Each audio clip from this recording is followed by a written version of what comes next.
નમસ્કાર, લોકમંચમાં આપનું સ્વાગત છે. આપની સાથે હું છું પાર્થ મોદી. દર્શક મિત્રો, લોકમંચમાં આજે વાત કરીશું એક એવા મુદ્દા ઉપર, એવા ટોપિક ઉપર કે જે ટોપિક કદાચ તમામ માતા પિતાઓની સાથે સાથે જે બાળકો કોલેજમાં જવા માટે કે પછી કહેવાય ને કે વિદેશ જવા માટેનું ક્યાંક વિચારતા હશે એમના માટે આજનો આ ટોપિક ખૂબ મહત્ત્વનો છે.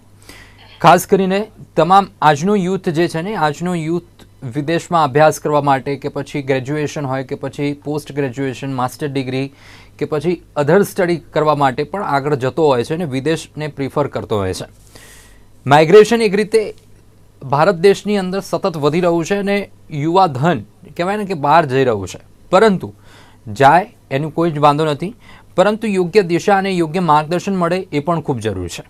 છેલ્લા કેટલાય સમયથી કેનેડાની જીઓપોલિટિકલી વસ્તુ આખી આપણે સૌ કોઈને ધ્યાનમાં છે, જે ચર્ચાનો વિષય પણ ઘણી વખત બની ચૂકેલો છે. કેનેડા સતત પોતાના નિયમોની અંદર ઇન્ટરનેશનલ સ્ટુડન્ટ્સના માટે જે નિયમો છે એની અંદર ઘણી વખત એણે ફેરફાર કર્યા છે. એક મહત્ત્વનો વધુ એક નિર્ણય કેનેડાએ લીધો છે, જે અંગેની ક્યાંક માહિતી પ્રાપ્ત થઈ રહી છે અને કેનેડાના ઇમિગ્રેશન મિનિસ્ટર માર્ક મિલરે આ અંગેનો એક નિર્ણય લીધો છે કે હવે જે લોકો પોતાના પેરેન્ટ્સ, ગ્રાન્ડ પેરેન્ટ્સને પરમનન્ટ રેસિડેન્સી માટે જો કેનેડામાં લાવવા ઈચ્છતા હોય તો 2025 પછી એ લોકોને 2025માં એ લોકો નહીં લાવી શકે, કારણ કે એ એપ્લિકેશન એ લોકો બંધ કરી રહ્યા છે. એટલે આની અસર કેટલી પડશે, કેટલી નહીં પડે એના વિશે ચર્ચા કરીશું. સાથે છેલ્લા કેટલાય સમયથી કેનેડા તમામના મોઢે ક્યાંક ચર્ચા એવી થાય કે કેનેડા કેનેડા કેનેડા, પરંતુ કેનેડા સિવાય બીજું શું? કારણ કે યુરોપના દેશો છે, યુરોપ એક બાજુ છે તો બીજી બાજુ તમે ઓસ્ટ્રેલિયા છે, ન્યૂઝીલેન્ડ છે, આ અલગ અલગ જગ્યા છે, ત્યાં પણ તમે જઈ શકો છો. પરંતુ લોકોના મોઢે કે યંગસ્ટર્સના મોઢે એક જ વાત હોય કે ભાઈ કેનેડા જવું છે, ભાઈ કેનેડા જવું છે. તો એના સિવાય સવાલ એ ઊભો થાય કે કેનેડા સિવાય વિદેશ જઈને સેટ થઈ શકે, પોતાના પેરેન્ટ્સને લઈ જઈ શકે, પોતાની લાઈફ ત્યાં સેટલ કરી શકે એવો બીજો વિકલ્પ કયો, અને એ વિકલ્પ કેટલો યોગ્ય, કેવું રહેશે, એ મુદ્દે પણ આજે ચર્ચા કરીશું. આ બે મુદ્દા ઉપર ચર્ચા કરવી છે. ચર્ચામાં આપણી સાથે જોડાયા છે શ્વેતાબેન અગ્રવાલ, જેઓ ફાઉન્ડર છે શ્વેતાસ એડ્યુ હબના. શ્વેતાબેન, આપનું સ્વાગત છે કાર્યક્રમમાં. Thank you. સાથે ભાર્ગવભાઈ મોદી આપણી સાથે જોડાયા છે, જેઓ કો ફાઉન્ડર છે એડ્યુગો એબ્રોડના. ભાર્ગવભાઈ, આપનું પણ સ્વાગત છે કાર્યક્રમમાં. Thank you. શ્વેતાબેન, આપનાથી શરૂઆત કરીએ કે કેનેડાનો એક ક્રેઝ સતત વધતો જતો હતો અને એક એવો પોઈન્ટ આવ્યો કે જ્યાં બહુ જ પીક ઉપર હતો કેનેડાનું, પરંતુ છેલ્લા કેટલાય સમયથી જે જીઓપોલિટિકલી ઇન્ડિયા અને કેનેડા વચ્ચેના જે સંબંધો થયા એના પછી ક્રેઝની અંદર થોડુંક ડાઉન થયું છે. તેમ છતાં પણ કેનેડા સતત પોતાના જે ઇન્ટરનેશનલ સ્ટુડન્ટ્સ માટેના જે નિયમો છે, એ પછી વર્કિંગ અવર્સની વાત હોય કે પછી સ્પાઉસને લઈ જવાની વાત હોય, આની અંદર સતત ફેરફાર કરતું રહ્યું છે નિયમોમાં. સ્પાઉસને લઈને જે નિયમ હતો કે માસ્ટર ડિગ્રી કરવા માટે જે વિદ્યાર્થીઓ જશે એ જ લોકો લઈ જઈ શકશે સ્પાઉસને, અને 1 વર્ષ માટે જે લોકો જશે એ નહીં લઈ જઈ શકે.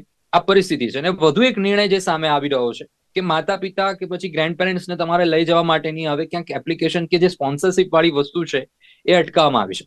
આની એક્ઝેક્ટલી અસર શું, કેટલી થશે, અને આવનારા દિવસોમાં શું એપ્લિકેશન ફરીથી રીઓપનિંગ થશે કે અત્યારે કેનેડા ક્યાંક બેકલોગ્સ છે એને ક્લિયર કરવા માંગી રહ્યું છે? શું પરિસ્થિતિ થઈ રહી છે હાલ પૂરતું સૌથી પહેલા જણાવવા માંગીશ પાર્થભાઈ કે જે આઈઆરસીસી, જેમ ત્યાંના મિનિસ્ટર જે છે માર્ક મિલર, એમણે જે અત્યારે માહિતી આપી છે એને સૌથી પહેલા આપણે ડીકોડ કરવાનો પ્રયત્ન કરીએ. એમણે સૌથી પહેલો એ પોઈન્ટ કીધો છે કે આ જે પરમનન્ટ રેસિડેન્સી જે પેરેન્ટ્સ અને ગ્રાન્ડ પેરેન્ટ્સને આપવામાં આવતી હતી એની એપ્લિકેશન 2025માં ટેમ્પરરીલી બંધ કરવામાં આવી છે. જો એ લોકો શબ્દ ટેમ્પરરી વાપરી રહ્યા છે તો એનો આપણે અર્થ એક નીકાળી શકીએ કે કદાચ ફ્યુચરમાં પ્રોબેબલી 1 વર્ષ કે 2 વર્ષ પછી આ એપ્લિકેશન ફરી સ્ટાર્ટ થઈ શકે છે.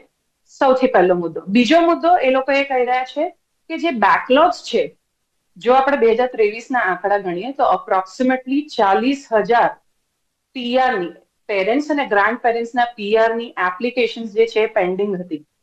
ત્યાર પછી 2024ની અંદર આ આંકડો સતત વધતો રહ્યો. કદાચ આ અલાર્મિંગ સિચ્યુએશનના લીધે જ એ લોકોએ હમણાં હાલ પૂરતું આ એપ્લિકેશન્સ ઉપર પોઝ મૂક્યો છે અને પ્રોબેબલી ફ્યુચરની અંદર આ વસ્તુ ફરી સ્ટાર્ટ થઈ શકે છે. હવે આમાં જોવાનો એ મુદ્દો છે કે જો આ એપ્લિકેશન્સ બંધ થશે તો શું પરિવારજનો કેનેડામાં સ્થાયી થઈને વસેલા એમના બાળકો અથવા તો અન્ય પરિવારજનોને નહીં મળી શકે? તો એના માટેનો એક રસ્તો ત્યાં આગળ બતાવવામાં આવ્યો છે કે પેરેન્ટ્સ અને ગ્રાન્ડ પેરેન્ટ્સ જે કેનેડાની બહાર રહેતા હોય એ લોકો સુપર વિઝા માટે એપ્લિકેશન કરી શકે છે, પ્રોવાઇડેડ કે એમના બાળકો અથવા તો એમના પરિવારજનો કેનેડાની અંદર પીઆર અથવા સિટીઝનશિપ ધરાવે છે. તો આ કેસની અંદર આપણે એઝ અ હોલ એવી રીતના જોઈ શકીએ કે તમારા મુદ્દા પ્રમાણે કે બેકલોગ તો છે જ, જી જેટલી પણ અત્યાર સુધી એપ્લિકેશનની પ્રોસેસિંગની ડિલે થઈ છે એના લીધે અત્યારે કદાચ પાઇલઅપ બહુ મોટું થઈ ચૂક્યું છે અને એને પ્રોસેસ કરવા માટે કદાચ આઈઆરસીસી ને વધારે ટાઈમની જરૂર છે અને એટલા માટે કદાચ એમણે ટેમ્પરરી પોઝ મૂક્યો છે. અને બીજું પાછું એ પણ ગણી શકાય કે અત્યારે જેવી રીતે સ્ટુડન્ટ્સની સાઇઝમાં પણ કેપિંગ લગાવવામાં આવ્યું છે, એવી રીતે ક્યાંક ને ક્યાંક ભારત સાથે જે થોડું જીઓપોલિટિકલ પરિસ્થિતિ વણસી હતી એના પરિણામ મુજબ આપણને એની થોડીક અસરો પણ જાણવા મળી શકે છે.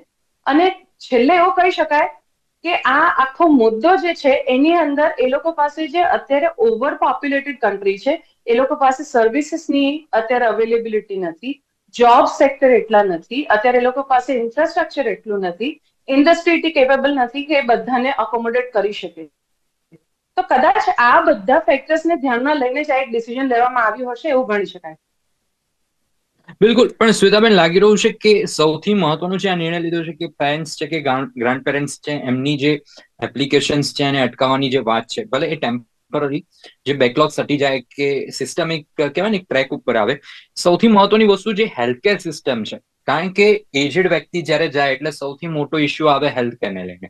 તો એ હેલ્થકેરની સિસ્ટમ સુદ્રઢ થાય કે જે ત્યાં લોકો વસે છે એ લોકોને પ્રોપર હેલ્થકેર મળી રહે, એટલા માટે કદાચ એ શક્યતા છે કે આ બધી એપ્લિકેશન ઉપર અત્યારે પોઝ મૂકવામાં આવ્યો હોય. પૂરેપૂરી શક્યતા છે. એની સાથે હું બીજી પણ એક ફેક્ટ એડ કરવા માંગીશ.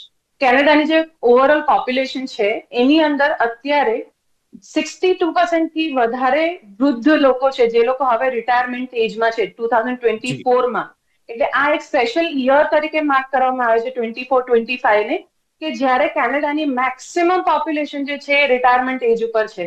એટલે આ કદાચ અત્યારે એ લોકો માટે ખૂબ જ નાજુક પરિસ્થિતિ છે કે જ્યારે એ લોકોના પણ એમ્પ્લોઈઝ કે જે હવે પેન્શનર્સ બનશે, કે જેની અંદર ગવર્મેન્ટને હવે પોતાના રૂપિયા ઇન્વેસ્ટ કરવા પડશે, એમને પેન્શનના રૂપે અમુક મહેતાણું આપવું પડશે. એની સાથે સાથે જો દેશની અંદર બીજા વયોવૃદ્ધ લોકો જે પીઆરની એપ્લિકેશન થ્રુ આવવા જઈ રહ્યા છે, જો એમનો નંબર પણ મોટો થઈ જાય તો કદાચ એમના માથે હેલ્થકેરના માટે થઈને બહુ મોટી ચેલેન્જ ઊભી થઈ શકે છે. અને જેવી રીતે આપણને ધ્યાન છે એવી રીતે કે ભારતમાં હેલ્થકેરની સર્વિસીસ બહુ પ્રાઇમરીલી અવેલેબલ છે. દરેક ગલી દરેક નુક્કડ ઉપર તમને એક સારામાં સારી હોસ્પિટલ મળી જાય છે કે જ્યાં તમે તમારી કોઈ પણ રોગની સારવાર કરાવી શકો છો. પણ સેમ વસ્તુ કેનેડામાં અવેલેબલ નથી. ત્યાં આગળ આપણને હેલ્થકેર સર્વિસ લેવી હોય તો હેલ્થ ઇન્સ્યોરન્સ તો જરૂરી છે, પણ એની સાથે સાથે એક ડોક્ટરની સામાન્ય અપોઇન્ટમેન્ટ માટે પણ તમારે ઓછામાં ઓછા 10 થી 12 દિવસનું રાહ જોવી પડે છે. તો એના હિસાબે કહી શકાય કે હેલ્થકેર ત્યાં આગળ બહુ ટાઈમ કન્ઝ્યુમિંગ, ખર્ચાળ અને બહુ ડિલેડ છે. તો કદાચ એમના અત્યારે જે રેસિડેન્ટ્સ છે એની અંદર જો બીજા પીઆર કેન્ડિડેટ્સનો વધારો થાય અને એ બધા જ કદાચ સિનિયર સિટીઝન્સ હોય તો એમની મુશ્કેલીઓમાં ઘણો વધારો થઈ શકે છે. એ પણ એક મહત્વનું પરિબળ છે જેના લીધે આ ડિસિઝન લેવામાં આવ્યું હોય. બિલકુલ. અલગ બીજા ઘણા મુદ્દા છે કેનેડાને લઈને ચર્ચા કરવી છે, પરંતુ ભાર્ગવભાઈ જે પરિસ્થિતિ છે કે ક્રેઝ છે કેનેડાને લઈને કે કેનેડા જવું છે, એની પાછળનું કારણ શું હોઈ શકે? અને જ્યારે એક વૈકલ્પિક વ્યવસ્થાની જો વાત કરીએ કે એક બીજો દેશ કે જ્યાં તમે સેટ થઈ શકો, તો એવા બીજા કયા દેશ છે? કારણ કે જો યુરોપની વાત કરીએ તો યુરોપમાં 44 આખો યુરોપ યુનિયનની અંદર 44 દેશોનો સમાવેશ છે. પશ્ચિમ યુરોપમાં વાત કરીએ તો ઓસ્ટ્રેલિયા છે, બેલ્જિયમ છે, ફ્રાન્સ છે, જર્મની છે, લક્ઝમબર્ગ છે, નેધરલેન્ડ છે, સ્વિટ્ઝરલેન્ડ છે. પૂર્વી યુરોપમાં વાત કરીએ તો બેલારુસ છે, બલ્ગેરિયા છે, ચેક રિપબ્લિક છે, હંગેરિયન છે, પોલેન્ડ છે, મોલ્ડોવા છે, રોમાનિયા છે, રશિયા છે, સ્લોવાકિયા છે.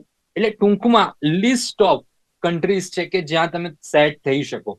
તો આજના યુથને એ જાણકારી નથી કે આજનો યુથ એ એક્સપ્લોર કરવા નથી માંગતો, કે પછી ક્યાંક એવું છે કે કોઈ એક વ્યક્તિ કેનેડા ગયું છે તો એની પાછળ જ કેનેડા જતું રહેવું છે? પાર્થભાઈ, એકચ્યુઅલી ઇમિગ્રેશન છે ને આપણા દેશમાં બહુ જ અલગ અલગ રીજન વાઇઝ ડિવાઈડ થયેલું છે. જેમ આપણે ગુજરાત કે પંજાબ કે હૈદરાબાદની વાત કરીએ તો અહીંયાના સ્ટુડન્ટ્સ આપણે કહીએ છીએ ને હર્ડ મેન્ટાલિટી. સો પહેલાથી ચાલ્યું આવ્યું છે કે મારો કાકાનો છોકરો કે બીજો કોઈ કઝિન કે મારો ફ્રેન્ડ કેનેડા યુએસએ ગયો છે તો એ સ્ટુડન્ટ પણ ત્યાં જ જશે. સો આપણા જે રિજન છે ગુજરાત, પંજાબ, હૈદરાબાદ, ત્યાં મેક્સિમમ સ્ટુડન્ટ માઇગ્રેશન એ કેનેડા અને એંગ્લોફોન કન્ટ્રીઝ અમે કહીએ છીએ, તો ઇંગ્લિશ સ્પીકિંગ નેશન્સ કહીએ છીએ. આજે Canada, Australia, New Zealand, UK and USA માં આવે છે. હવે આ કન્ટ્રી, આ 3 રિજનને છોડીને જો આપણે ઇન્ડિયાની ટિયર સિટીઝ જોઈએ કે મુંબઈ, દિલ્હી, બેંગલુરુ, પુણે વગેરે વગેરે, ત્યાં આવો ક્રેઝ, જે ભેડચાલ કે હર્ડ મેન્ટાલિટી વાળો ક્રેઝ નથી. ત્યાં પહેલેથી જ બહુ જ લગભગ 15 થી 20 વર્ષથી યુરોપ અને યુરોપની કન્ટ્રીઝ જેવી કે ફ્રાન્સ, તમે કીધી, જર્મની, આયર્લેન્ડ, સ્વિટ્ઝરલેન્ડ, પોલેન્ડ, માલ્ટા, લેટવિયા, આ બધી જ કન્ટ્રીમાં સ્ટુડન્ટ્સનું માઇગ્રેશન બહોળા પ્રમાણમાં રહે છે. હું એક ખાલી નંબર તમને કહું, અને અત્યારે જે કેનેડામાં કે યુએસએમાં કે યુકેમાં ઘણા બધા પોલિસીઝમાં ચેન્જ થઈ રહ્યા છે, એને કારણે યસ એક સ્વિચ તો બની જ રહ્યું છે. બટ ઇન્ડિયાથી લગભગ દર વર્ષે 8 થી 10 લાખ સ્ટુડન્ટ્સ બહાર જાય છે ભણવા માટે, અને એમાં યુરોપમાં જવાની સંખ્યા એ 80,000 થી 1 લાખ સ્ટુડન્ટ્સની છે. એટલે એ નંબર આમ આપણે જોવા જઈએ તો ખાલી 10 થી 15% જ છે, બટ એ નંબર 10 થી આપણા પોપ્યુલેશનને ધ્યાનમાં રાખીને જોઈએ, અને જો કદાચ આપણે એવું ક્લેમ કરતા હોઈએ કે છોકરાઓ યુરોપ નથી સમજતા, તો કદાચ રોંગ છે. મે બી ગુજરાતમાં નથી સમજતા, હવે સમજવાનું ચાલુ કરી રહ્યા છે, બટ ઓવરઓલ ઇન્ડિયા ખાતે આપણે જોઈએ તો યુરોપ જવાનો નંબર તો બહુ જ મોટો છે. અને જર્મનીમાં તો આ વર્ષે તમે નહીં માનો, 60,000 સ્ટુડન્ટ્સ 2024માં 60,000 છોકરાઓ જર્મનીમાં ગયા છે, અને એ જે 2023માં એ નંબર ખાલી 42,000નો જ હતો. અને સેમ નંબર તમે આયર્લેન્ડ અને ફ્રાન્સ જેવી કન્ટ્રી પણ જુઓ તો વાય યર ઓવર યર એનો ગ્રોથ રેટ બી 25% છે. અને આ બધી જ કન્ટ્રીમાં સ્ટુડન્ટ્સને અફોર્ડેબલ એડ્યુકેશન મળે છે, ફ્રી એડ્યુકેશન મળે છે, સ્કોલરશિપ્સ મળે છે. બધી જ કન્ટ્રી 2 વર્ષના પોસ્ટ સ્ટડી વર્ક રાઇટ્સ આપે છે, અને પીઆર નો રૂટ પણ આપે છે, જે આગળ આપણે ડિસ્કશન કરીશું કેવી રીતના થાય છે. બટ યસ, તો આ બધા ઓપ્શન્સ સ્ટુડન્ટ માટે તો બહુ જ લાંબા સમયથી અવેલેબલ તો છે જ, અને ગુજરાતના છોકરાઓ હવે આ ઓપ્શન્સ બહુ જ એકદમ બિંદાસ વેમાં જોઈ રહ્યા છે. બિલકુલ. દર્શક મિત્રો, જે રીતે ભાર્ગવભાઈએ વાતચીત કરી કે પંજાબ અને ગુજરાત આ બે જે રીઝન છે કે બે સ્ટેટ પ્રમાણે ક્યાંક કહેવાય ને કે આજુબાજુના લોકો કેનેડા ગયા હોય તો એક ક્રેઝ આપણને જોવા મળે કે કેનેડાનો ક્રેઝ છે, પરંતુ ઓવરઓલ જે રીતે ભાર્ગવભાઈ કહી રહ્યા છે કે યુરોપ જવા વાળી પણ એટલી જ સંખ્યા છે, અને યુરોપને પણ લોકો એક્સપ્લોર કરી રહ્યા છે, અને ગુજરાતનો યુવાન પણ એ વિશે વિચારતો થયો છે.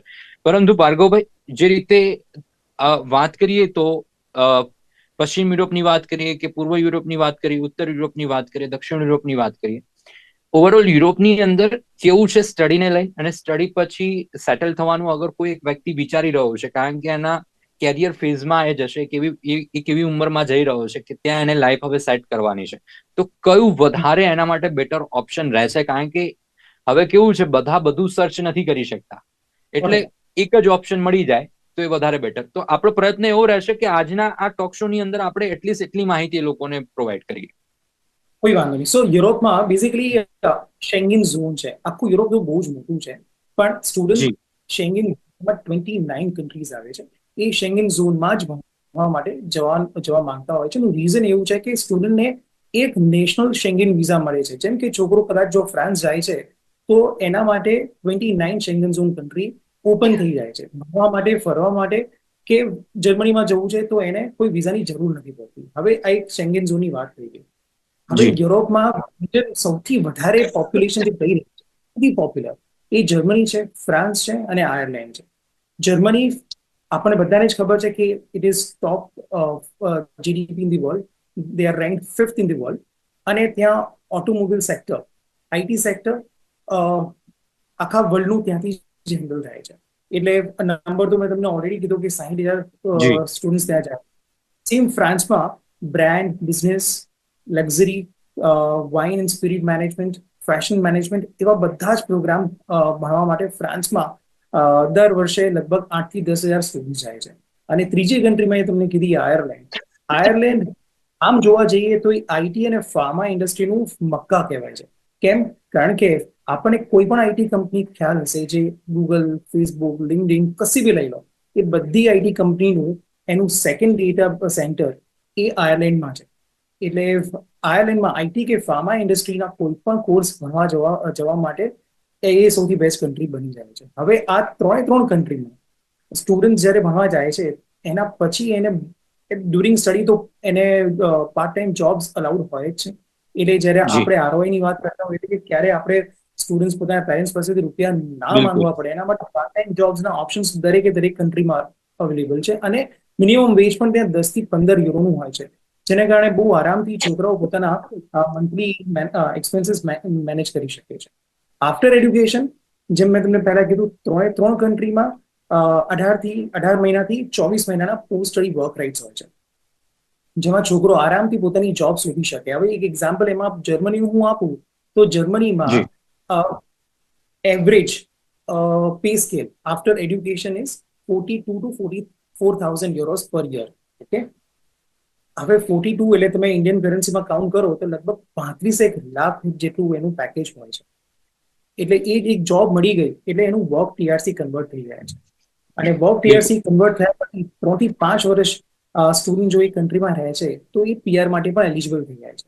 અને ડ્યુરિંગ હિઝ એડ્યુકેશન ઓર હર એડ્યુકેશન એક ફેમિલી રિયુનિયન વિઝા પણ હોય છે, જે બહુ જ ઓછા લોકોને ખ્યાલ છે કે what is family reunion visa, જેમાં સ્ટુડન્ટ ત્યાં ગયા પછી પોતાના ઇમિડિયેટ ફેમિલી મેમ્બર્સ ને એ બોલાવી શકે છે અને એના ફેમિલી મેમ્બર્સ ફૂલ ટાઈમ કામ પણ કરી શકે છે. એટલે ડ્યુરિંગ ધ સ્ટડી વિઝાની અંદર પણ બોલાવી શકે છે કે આફ્ટર સ્ટડી વિઝા પછી બોલાવી શકે? ડ્યુરિંગ સ્ટડી વિઝા બી family reunion it's a EU law, so બોલાવી શકે છે. અને મેં બીજી 2-3 કન્ટ્રીનું નામ નથી દીધું, જેવું કે ડેનમાર્ક, ફિનલેન્ડ, સ્વીડન, નેધરલેન્ડ. આ કન્ટ્રીમાં તો સ્ટુડન્ટ પોતાના એપ્લિકેશન સાથે જ પોતાના સ્પાઉસ અને કિડ્સની એપ્લિકેશન કરી શકે છે. એટલે આખું ફેમિલી માઇગ્રેટ થઈ શકે છે આ કન્ટ્રીમાં. બિલકુલ. પરંતુ ક્યાંક ભાર્ગવભાઈ એક ઇશ્યુ કદાચ જો આજના સ્ટુડન્ટ્સને ફેસ થતો હશે કે યુરોપની અંદર જે એક લેંગ્વેજ બેરિયર સૌથી મોટો એક ઇશ્યુ બની જતો હોય છે કે કોઈ પણ જગ્યાએ જાઓ તો એની પોતાની એક લેંગ્વેજ છે, લોકલ લેંગ્વેજ, ને એ જ પ્રમાણે તમે પછી પીઆર માટે પણ એને એક લેવલ સુધી તો તમારે શીખવું જ પડે કે જેમ કે જર્મનીમાં હોય તો B1 B2 સુધી તમારે તો એટલીસ્ટ જવું પડે. તો આ લેંગ્વેજ બેરિયર શું એ આજનું મતલબ સ્ટુડન્ટ એ ફિલઅપ કરી શકે છે કે પછી એ આગળ જતા કન્ટિન્યુ રહે છે કે પછી એ સ્ટુડન્ટ પછી એવું વિચારે કે હવે જર્મની નહીં, હવે પછી ત્યાંથી બીજી જગ્યાએ જવાનું વિચાર કરે? ના, એકચ્યુઅલી આ છે ને છેલ્લા 15 વર્ષથી અમે આ સવાલનો જવાબ દરરોજ આપીએ છીએ. લેંગ્વેજ શીખવી એ અમારા માટે એક ઓપોર્ચ્યુનિટી રીતનું છે. હવે આપણે જ્યારે આપણું વર્લ્ડ છે ને બહુ જ ફાસ્ટ ઇવોલ્વ થઈ રહ્યું છે, અને આ ઇવોલ્વિંગ વર્લ્ડમાં ઇફ યુ આર મલ્ટીલિંગ્વલ, એટલે તમારા રિઝ્યુમેમાં if you speak English, Hindi and maybe French or Italian, તો તમે કદાચ 90% ગ્લોબ ઓડિયન્સને કવર કરી શકો છો. એટલે તમારું જે પોસ્ટ સ્ટડી ગ્લોબલ ઓપોર્ચ્યુનિટી વાત કરીએ છીએ તો એ એકદમ નેક્સ્ટ લેવલ થઈ રહ્યા છે. હવે મેં એકદમ ટોપ લેવલ વાત કરી, બટ બેઝિક એક્ઝિક્યુશનની હું વાત કરું તો સ્ટુડન્ટ્સ ઇન્ટરનેશનલ એડ્યુકેશનમાં જાય છે. અને યુરોપને આપણે ઇન્ડિયા તરીકે કાઉન્ટ કરીએ તો ઇન્ડિયામાં પણ તમારે ધારો કે મહારાષ્ટ્ર જવું છે કે કેરલા જવું છે તો ત્યાં લોકલ લેંગ્વેજ છે જ, but everyone can communicate either in Hindi or English. It is same in Europe. તમારું બેઝિક કમ્યુનિકેશન ઇંગ્લિશમાં આરામથી થઈ જશે. અને સ્ટુડન્ટ ઇન્ટરનેશનલ એડ્યુકેશનમાં જાય છે, so he will sit with international students only. એટલા માટે એને ડ્યુરિંગ સ્ટડી બીજી કોઈ લેંગ્વેજ શીખવાની જરૂર હોતી નથી. બટ ગુડ થિંગ ઇઝ કે દરેક કોર્સમાં પહેલા સેમેસ્ટરમાં એ લોકોને E1 અને બીજા સેમેસ્ટરમાં એ લોકોને E2 શીખવાડે જ છે, જેને કારણે છોકરો જ્યાં સુધી એડ્યુકેશન પૂરું કરે છે ત્યારે એ બેઝિક લેંગ્વેજના લેવલ સુધી પહોંચી જાય અને ત્યાં પછી એ કલ્ચરલ ઇમર્સિવ એક્સપિરિયન્સ બી કરી જ શકતો હોય છે. But again, language is never a barrier for a bright student. It is always an opportunity, is what we always say, and students always feel that way. બિલકુલ. શ્વેતાબેન, આપને થોડી વાર વેટ કરવો પડ્યો કારણ કે મુદ્દો એવો છે ને કે જેટલું બને એટલું, એક તો તમે છો અને એક ભાર્ગવભાઈ છે, આપણે પ્રયત્ન એવો કરીએ છીએ કે સ્ટુડન્ટ્સ કે આ પ્રોગ્રામ થકી જે પણ યુવાન દેખે તો એને પ્રોપર એક ઇન્ફોર્મેશન મળે. શ્વેતાબેન, હવે જે વ્યક્તિ કે જે સ્ટુડન્ટ્સ અત્યારે વિચાર કરતો હશે કે કેનેડા જવું છે, પરંતુ આવી રીતેના એક ન્યૂઝ આવે તો સેટ ઓફ બેક્સ એના માઇન્ડમાં એમ થઈ જાય કે હવે જવું કે ન જવું. તો આ પરિસ્થિતિનું નિર્માણ થતું, અને ખાસ કરીને તો વાત કરીએ તો અત્યારે સ્પ્રિંગ ઇન્ટેક શરૂ થઈ ચૂક્યું છે જાન્યુઆરી ફેબ્રુઆરી માટેનું. તો શું ડિસિઝન લેવું જોઈએ કે આ પર્ટિક્યુલર નિર્ણયને લઈને કેનેડા જવું અટકવું જોઈએ કે પછી વિચારવું જોઈએ, રીથિંકિંગ કરવું જોઈએ કે બીજા કોઈ ઓપ્શન્સ એક્સપ્લોર કરવા જોઈએ? શું કરવું જોઈએ? સૌથી પહેલા તો આપણે જે મેજર કન્ટ્રીઝ અત્યાર સુધી એવું ગણી શકાય કે 2023 સુધી જે મેજર કન્ટ્રીઝ હતા, યુકે, યુએસએ અને કેનેડા, એ બધા જ કન્ટ્રીઝની અંદર અત્યાર સુધી બહુ મોટા પ્રમાણમાં આપણા સ્ટુડન્ટ્સ માઇગ્રેટ થઈ ચૂક્યા છે. એની સાથે ઘણા લોકો વર્ક પરમિટ માટે પણ જઈ ચૂક્યા છે. એનો મતલબ એ કરી શકાય કે યુરોપિયન કન્ટ્રીઝ અત્યાર સુધી છેલ્લા 3-4 વર્ષમાં ઓછી એક્સપ્લોર થઈ હતી એની પહેલા. અત્યારે આપણને 3-4 વર્ષમાં વધારે એક્સપોઝર એટલા માટે જોવા મળી રહ્યું છે કે જે મેજર કન્ટ્રીઝ હતી ત્યાં હવે ધીરે ધીરે બધા સ્ટેજીસમાં સેચ્યુરેશન જોવા મળે છે. when it comes to job, education, PR, બધી જ જગ્યાએ ચેલેન્જીસ વધી રહી છે. હવે આ બધા કન્ટ્રી જે મેજર હતા એમાં સૌથી વધારે લોકોનું ઇન્ક્લિનેશન કેનેડા તરફ વધારે હતું. એનું રીઝન એ હતું કે ત્યાં કેનેડાની PR સિસ્ટમ જે છે એ ઇમિગ્રેશન ફ્રેન્ડલી હતી. એટલે સ્ટુડન્ટ માટે અહીંયાથી જવું, ત્યાં જોબ શોધવી, ભણવું અને PR માટે અપ્લાય કરવું, એ પ્રોસેસ જે છે એ ઘણી સ્મૂથ હતી. અને એની સાથે સાથે એમના ફેમિલીને પોતાના દેશથી કેનેડામાં બોલાવવા, એમને ત્યાં સેટલ કરવા, એ આખી પ્રક્રિયા પણ એકદમ સ્મૂથ હતી. હવે કદાચ જો ત્યાં સેચ્યુરેશન આવવાને લીધે આ પરિસ્થિતિ બદલાય છે તો ક્યાંક ને ક્યાંક સેકન્ડ થોટ તો આવશે જ. હવે એ સેકન્ડ થોટ જો આવે છે તો એની સામે એ પણ વિચારવાનું રહેશે કે તમારો ગોલ શું છે. હું એટલું ચોક્કસપણે અહીંયા અંડરલાઈન કરવા માંગીશ કે ઇમિગ્રેશન પોલિસી કોઈ પણ કન્ટ્રીની ગમે ત્યારે ચેન્જ થઈ શકે છે. એ આપણા ફેવરમાં પણ જઈ શકે છે, આપણી અગેન્સ્ટ પણ જઈ શકે છે. તો એ પોલિસી જે છે એનો કોઈના ઉપર કંટ્રોલ નથી. તો બેટર એ છે કે આપણે આપણી પ્રોફાઇલ ઉપર કામ કરીએ, આપણે આપણું સારું એજ્યુકેશન લઈએ, આઈએલટીએસ લેંગ્વેજ પ્રોફિશિયન્સી ટેસ્ટનો સારો સ્કોર લઈએ અને એની સાથે સાથે સારી જોબ કરીએ અને પછી આપણે બધા ઇમિગ્રેશનના નિયમો જાણી અને ત્યાર પછી નિર્ણય લઈએ કે આપણે મેજર જે કન્ટ્રીઝ 5 છે એમાં જવું છે કે યુરોપિયન કન્ટ્રીઝમાં જવું છે. કારણ કે હવે એવું કહી શકાય કે આફ્ટર પ્રોબેબલી 2021 હવે સિનારીઓ એ છે કે લગભગ બધી જ કન્ટ્રીઝ પોતાના રૂલ્સ એન્ડ રેગ્યુલેશન્સ જે છે એમને ઇમિગ્રેશન ફ્રેન્ડલી કરી રહી છે. એટલા માટે બહાર જઈને વસવાટ કરો બીજા દેશોમાં પણ એ થોડું ધીરે ધીરે સહેલું થઈ રહ્યું છે. હા, હું એટલું ચોક્કસ કહીશ કે દરેક દેશની પોતાની ચેલેન્જીસ છે. જેવી રીતે હમણાં જ આપણે વાત કરી કે જર્મનીમાં તમે જાઓ છો તો જર્મન શીખવું ખૂબ જ જરૂરી છે. આ એક લિમિટેશન છે કે જ્યાં તમે બીજી રિજનલ લેંગ્વેજ ફોલો કરો છો એક્સેપ્ટ ઇંગ્લિશ. અને મેજર 5 કન્ટ્રીનો સૌથી મોટો એડવાન્ટેજ આ છે કે ત્યાં તમને ઇંગ્લિશ આવડે છે તો તમને બીજી લેંગ્વેજનું કોઈ બેરિયર નડતું નથી. બિલકુલ. તો ડેફિનેટલી જે લોકો હવે ડિસિઝન લેવા જઈ રહ્યા છે 2025માં એમના બધા ફેક્ટર ધ્યાનમાં રાખવા જોઈએ. પોતે ફ્યુચર કરિયર ક્યાં બનાવે છે, પોતે કઈ ફિલ્ડના સ્ટુડન્ટ છે, કઈ ફિલ્ડમાં જોબ કરવા માંગે છે અને એ ફિલ્ડ કઈ કન્ટ્રીમાં એમને સૌથી વધારે ઓપોર્ચ્યુનિટીઝ આપી શકશે. આ બધું સર્વે આજકાલના બાળકો જે બહાર જવાની ઈચ્છા ધરાવે છે એમને અવશ્યપણે કરવું જોઈએ. ડેફિનેટલી. સમયની મર્યાદા નડી રહી છે, કાર્યક્રમને અહીંયા ટૂંકાવીએ છીએ. દર્શક મિત્રો, એટલું જરૂરી છે કે ડિફાઇન યોર ગોલ, કે તમારે એક ગોલ નક્કી કરવો પડશે કે તમારું સ્ટડી બેકગ્રાઉન્ડ શું છે, ક્યાં જવું છે અને ઓપોર્ચ્યુનિટીઝ ક્યાં વધારે છે, એ પ્રોપર તમારે ફિલ્ટર કરીને પછી ડિસિઝન લેવાની જરૂર છે. હવે જે રીતે ભાર્ગવભાઈએ વાત કરી કે language is not barrier for any country, કે હવે લેંગ્વેજ કોઈ મોટો બેરિયર નથી, તમે શીખી જ શકો છો અને જઈ પણ શકો છો અને સેટ થઈ પણ શકો છો. ખેર, આશા રાખીએ કે આ કાર્યક્રમ થકી કહેવાય કે 60 થી 70% લોકોના માઇન્ડમાં ક્લિયર થયું હશે કે અત્યારે જે પરિસ્થિતિ કેનેડામાં ચાલી રહી છે, સ્પ્રિંગ ઇન્ટેકની અંદર જાન્યુઆરી ફેબ્રુઆરીમાં જે ઇન્ટેક આવી રહ્યા છે એની અંદર શું સ્ટેપ લેવા, કઈ દિશામાં આગળ વધવું, એ તમે પોતાની રીતે નક્કી કરી શકો. આપણી જોડાયા શ્વેતાબેન, ભાર્ગવભાઈ, આ બંને જોડાયા. દર્શક મિત્રોને માહિતી આપી બદલ બંનેનો આભાર. Thank you very much. દર્શક મિત્રો, લોકમંચની આજની રજૂઆતમાં અત્યારે બસ આટલું જ. ફરીથી મળીશું. નમસ્કાર.